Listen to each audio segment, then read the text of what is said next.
So this is a bass line created using only triads.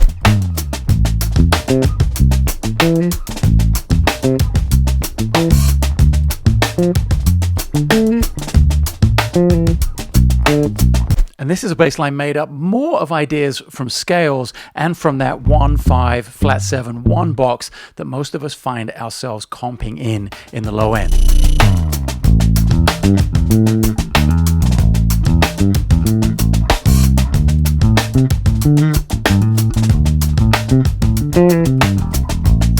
Now, of course, there's nothing wrong with either of these approaches to bass lines, but it's the triadic approach that I want to work with you today on and show you kind of how it has shaped my playing, especially my bass playing, perhaps more than any other element of my practice routine.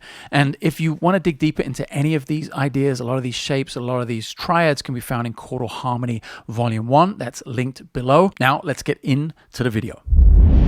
So what I want to do with this video is not pile on a ton more theory or 1,000 new shapes or suggest that you practice everything between 60 and 300 BPM in every key. As much as those things are important, what I actually want to get to is exactly how I practice triads, how they show up in my playing, and how I get them to the point that I play them without thinking about them. My ultimate goal with practice, with everything I do, with the intent with which I put this information into my playing, is to never have to think about it no matter what the situation. Studio recording situation, live gig situation, it doesn't matter what it is. I don't want to be thinking about, is this a scale? Is this a triad? Which key am I in? Which inversion is this? No. So we are going to look at exactly how I work on this using repetition, using very simple shapes, simple ideas, simple tools, not an overload of information. In fact, I'm only going to show you 3 things for one chord quality. I'm going to show you how I move them around the instrument and how they ultimately end up in my playing completely naturally. Let's start out with the intent with which we practice these things. This can be applicable to anything we put in our practice routine, but today we're looking at triads. What I want to get you to the point of is that when you're playing your instrument, when you have the bass in your hands and you're fretting a root, that you automatically know where all your options are from there without having to think about it. And actually without having to think about, do I use a triad or do I use a scale? It should all come naturally to you because of the sheer amount of time, I hope, that you will be able to dedicate to putting into it. That's how it comes out in my playing. And we're going to look at 3 basic triggers for the triad, either major or minor, and how a root note or just any position or any note on the instrument can trigger a shape that you've hopefully played hundreds or thousands of times over and over. And it'll just be there. It'll be completely available and natural to play and will ultimately help define your voice as a bass player and expand your bass lines as you heard me play at the top of the video. Give the music a little space, not confine you to one tiny part of the instrument or one tiny shape or cluster or box, and then give you the freedom to not have to play all of the notes in that triad, but just by being aware of which notes are in which triad and linking them to where you are on the instrument, you're going to have so much control over the harmony, and you're going to be able to put a different note from the root. Make it the first inversion or the second inversion, completely change the landscape of the music around you and become a far more musical bass player in the process. Since I opened the video with a minor triad, let's go with the minor triad. Let's go in A minor. It's the key I was playing in. And let's look at what the inversions of a minor triad look like. Now, it's very important to understand what I'm doing here in terms of the fact that it's not a regular closed triad where the notes are in sequence, the root, the third, and the fifth, where they come in sequence. I'm displacing the center note of the voicing, the second note of the voicing, by an octave. And what I mean by that is instead of playing root, third, and fifth, I'm putting that third, that minor third in this case, up an octave. So we get what's called a spread triad. We raise the second note, the middle note of the triad, and we put it up an octave. So instead of 1, 3, 5 like that, we get 1, 5, 3, minor 3 in this case, or minor 10th because it's up the octave. If you play that as a chord or as a triad with all the notes together, that's what it sounds like, as opposed to this much muddier closed triad. Doesn't sound so great on the bass in that register. Of course, a closed triad can sound good in different registers of the instrument, But for the purpose of getting this music into your bass playing and giving your bass lines a little bit more flavor, a little bit more width, some space between the notes, you heard what I was doing at the top of the video. I was really only using the root, the third, and the fifth, but I was giving it so much more space and interest, and at the same time remembering not to overplay those things. So, the method. Getting these ideas under your fingers. I'm using my first finger on my fretting hand for the root, my fourth finger on the fifth, my first finger goes up for that minor 10th. Now what we want to do is apply that to the other two inversions of the minor triad. If we play them in closed position, our first inversion sounds like this, with the third in the bottom, and our second inversion sounds like this with the fifth in the bottom. So root position, first inversion, second inversion. And we're going to apply the same concept of the spread triad to all of those. So we'll drop it down in the register. We already have A minor, so root, fifth, minor third or minor 10th. Now we take that first inversion minor triad, we take the middle note, which in this case is E, and we put that up the octave. So we end up with 3, 1, 5. And that's a spread triad, first inversion, A minor. Again, I really don't want you thinking so much about the theory and where is this coming from and names and labels. Get these three basic shapes. I'll give you the third one in just a second. Get these three basic shapes under your fingers, and then you don't have to think about the words ever again. You can really concentrate on the sound of the music, which is ultimately the most important thing I want you to take away from any of this video today. So, first root position, spread, first inversion, spread, and now we have our second inversion, which remember has the fifth in the root in the one in the middle, and the minor third on top. So we're going to move that one all the way to the top, up an octave, and that gives you probably the hardest of the three voicings to play on bass, the biggest stretch.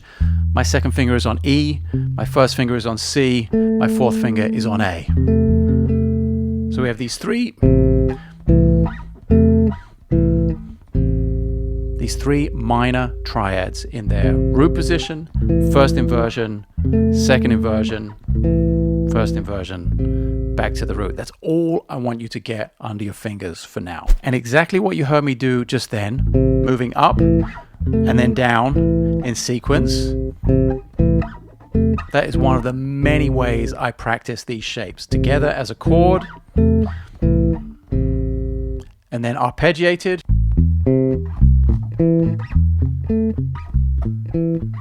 and where I have the range, I do go up the octave as well.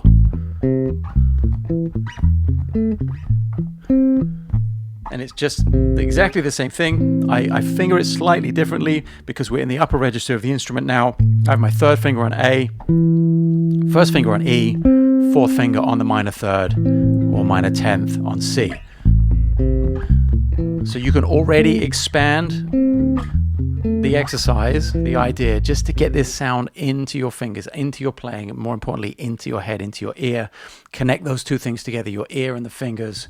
You can expand it to the complete octave. Do that with the chords also.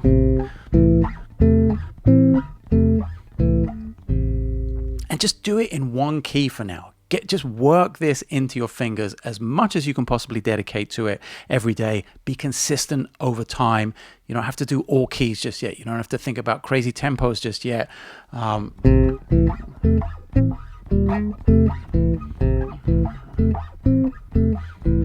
And even after all these years, sometimes like you just heard me do, then I make mistakes. There's never a bad time to be working on the fundamentals of the instrument like this. And reminding yourself, how important a simple triad can be.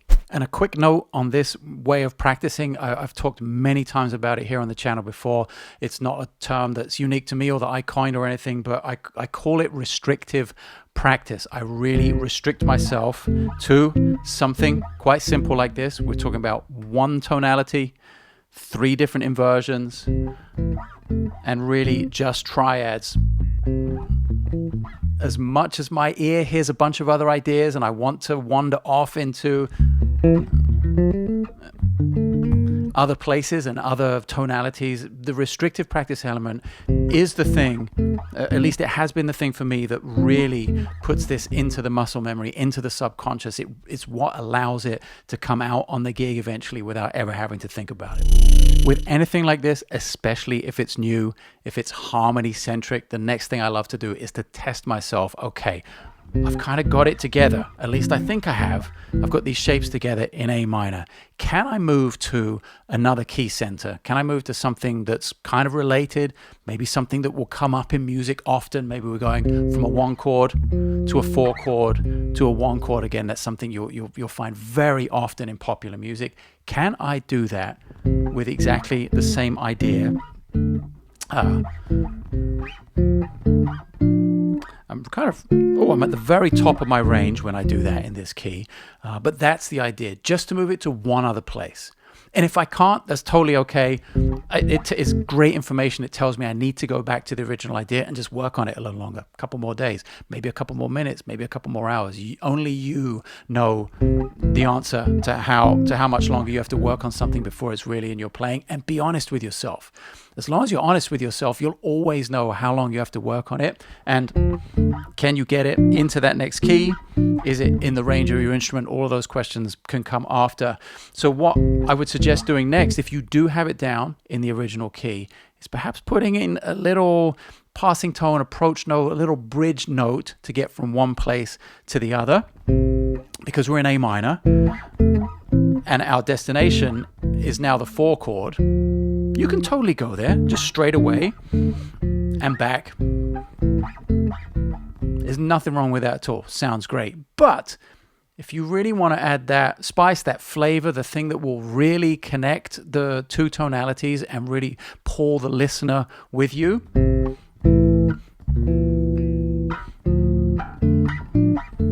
we go back to our old friend, the 5-1, the most popular cadence, perfect cadence, most popular cadence in modern music, the most used, the most useful.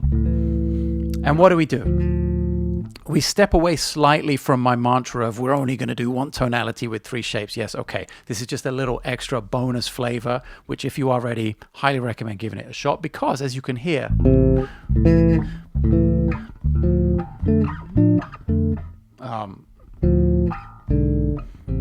it leads from one place to the other really well. There are a bunch of ways to do it, but essentially what we're doing is turning the A minor we've been playing to A major, something with a major third.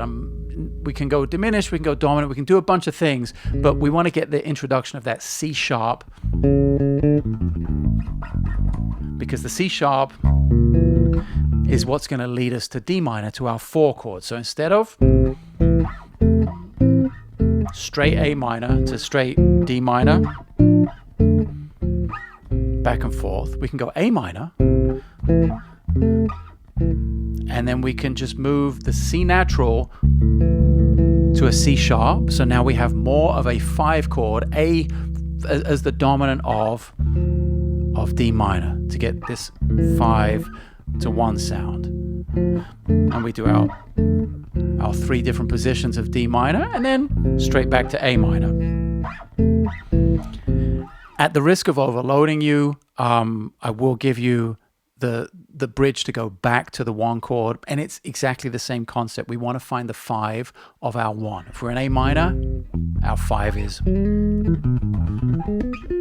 E major. So we're looking for that same shape that we had to go to the D minor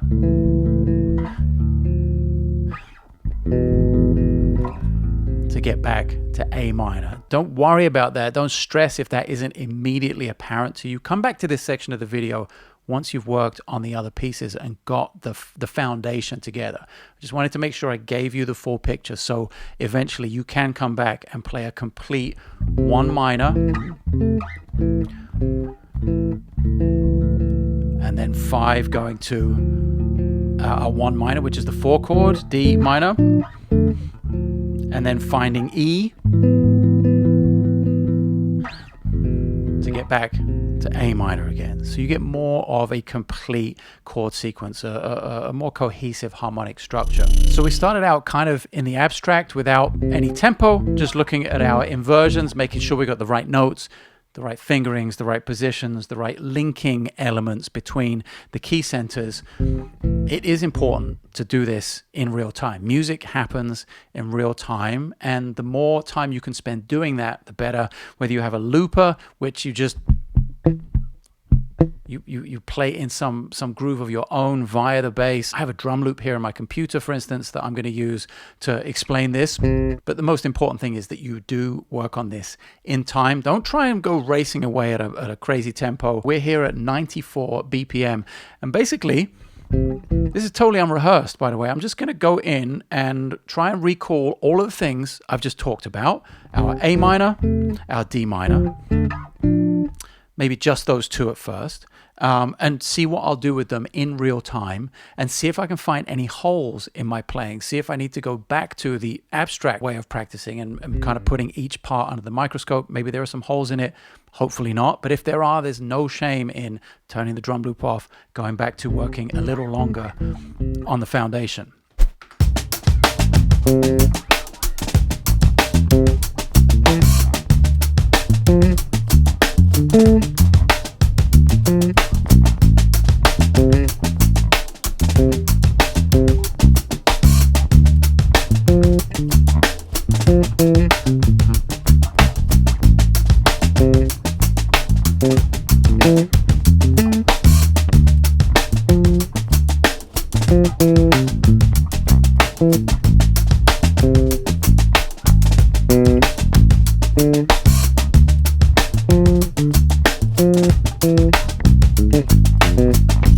I'm fairly confident with this material. I've been doing it a long time, and I was true to myself in the sense that I really stuck with the A minor, the D minor. I did put in a couple of the passing tones, but I didn't go outside of anything that we'd worked on previously in this video. And that may be easy at the beginning if this is new to you, because you don't actually have the tools to go in a bunch of other places.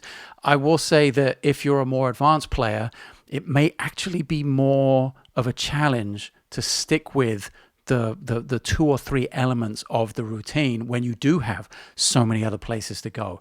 And I think it's that discipline, when you put it under the microscope and you put it in time, when you play with tempo and you have that intent with your practice, it is a little more challenging to stick within the line. Set yourself up again, like I said, the restrictive element of your practice. And to me, that's what leads to the ultimate fluency. The repetition of a very few things for a very long time, and then changing those few things that you do in your practice routine, maybe every week, maybe every 10 days. You set your pace. You know exactly how you work and how you're advancing. And the more you do an intense amount of consistency of a very few things, I think that ultimately the more you add to your playing and to your vocabulary, especially when it comes to stuff like this with triads, something I don't think bass players think about too often. And I hope you can hear that they add quite some variety and some range to the playing. They're not applicable all of the time. And of course, I'm playing with the groove here. I'm playing a little maybe more than I would normally behind a singer, behind a soloist, as a comping foundational instrument in the band. But that's just to highlight all of the options you have with just one simple concept of root position, first inversion, and second inversion on a minor triad. Let's talk about the removal of notes from the triad. Our goal is not to always play all three notes, no matter which inversion we're in. Some of the most powerful tools we have as a bass player is the impact of one note. Now, understanding what other notes are available in the context of the harmony, that's something we learn from working on those triads and from playing all three notes in the triad in all different inversions.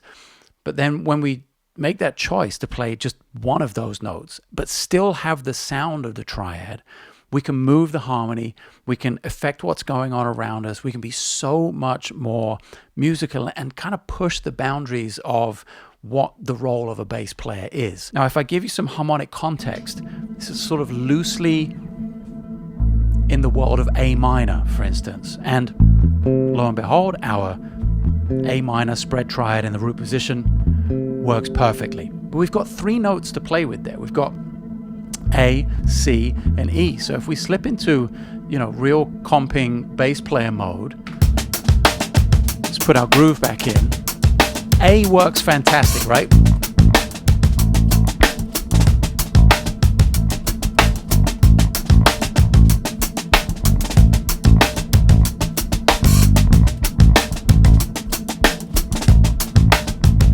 But say the chord doesn't change, but we want to make something, a little more interesting.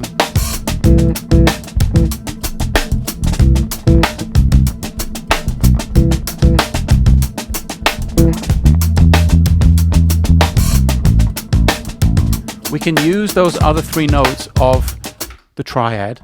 I went up to C there. I played a little bit of chordal work.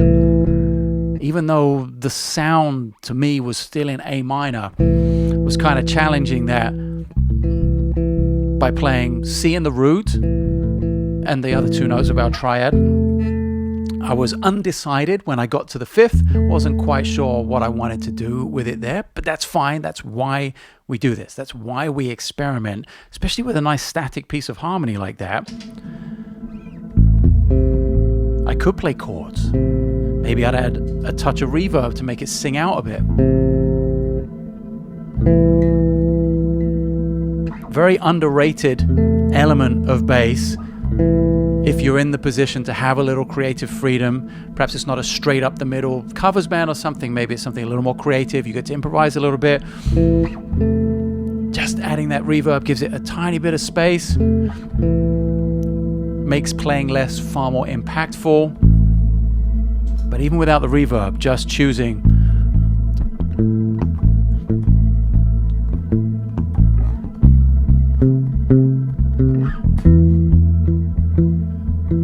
and then if we then add in moving to the other key, or moving to the other chord, which is D minor.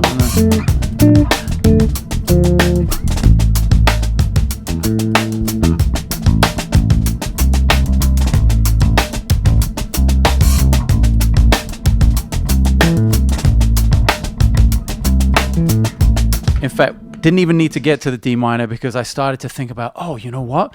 Great. This is something very standard we do as bass players. A. It's A minor. We play the root. Fantastic. But then I'm thinking, okay, I'm explaining this to you guys. I'm telling you that the superpower here is knowing where the rest of the triad is. Okay, let me go up to the first inversion. Where is the rest of the triad? It's up here. So let's play more of the 1 note of the lower note, the comping note, the C. It is the first inversion note of the triad, but why not add in the other 2 notes of the triad sporadically to give it a little flavor? So that's what I'm doing here.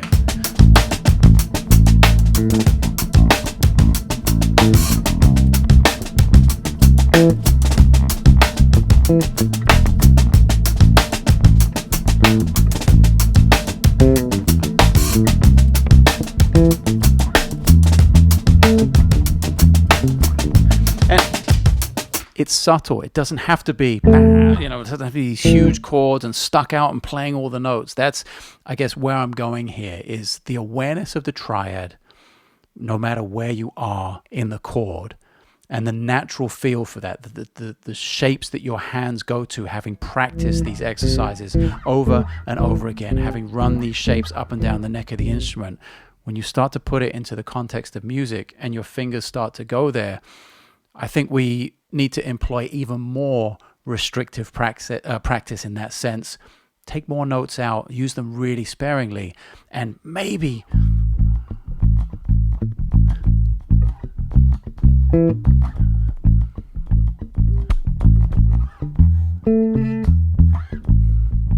I use just a couple of extra notes here and there besides the real meat and potatoes of comping in that harmony.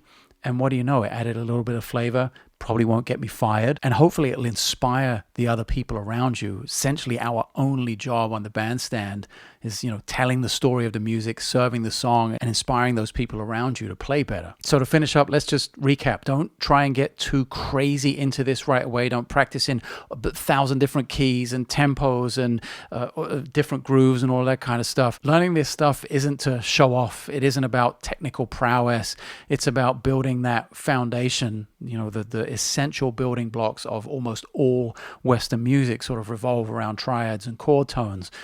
And when you work on that with the right intent, starting off with just the most simple framework, I think you'll be pretty amazed as to how quickly that will spread throughout your playing, and you will start to forget about it, and it will start to become a natural element of all of your bass playing. In the last video I made kind of based around this topic, we talked about the difference between scales and triads, where triads come from, why triads are important, and that video is linked below if you want to check it out. In the next video, I want to talk a little bit more about dominant chords, of course, how we relate triads to them, and some really common mistakes I hear bass players make on dominant chords, and importantly, how we can fix them. It's a really easy fix, and I think it gives you a ton more freedom as a bass player driving the band from the low end. I really appreciate you spending some of your insanely precious time with me talking about triads, nerding out about the bass.